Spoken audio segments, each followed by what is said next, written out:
রমজান উপলক্ষে আজকে দুজনে গিয়েছি বাজার করতে। হ্যালো এভরিওয়ান, আসসালামু আলাইকুম। দিস ইজ মি অনন্য অনু। বাজারে যাওয়ার আগে ভালোভাবে ফ্রিজটাকে পরিষ্কার করে নিচ্ছি। ফ্রিজ ভর্তি থাকলে ভালোভাবে পরিষ্কার করা যায় না, এই জন্য আগে আগে সব করে নিচ্ছি।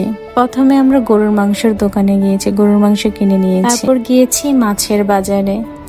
সবকিছুর এত দাম। অন্য সকল দেশে রমজান উপলক্ষে সবকিছুর দাম কমানো হয়, আর আমাদের দেশে রমজান উপলক্ষে সবকিছুর দাম দ্বিগুণ বাড়ানো হয়। আমার কাছে রোজার মাসটা খুবই ভীষণ ভালো লাগে। হয়তো আমার মতন অনেকেরই রোজার মাসটা খুব বেশি ভালো লাগে।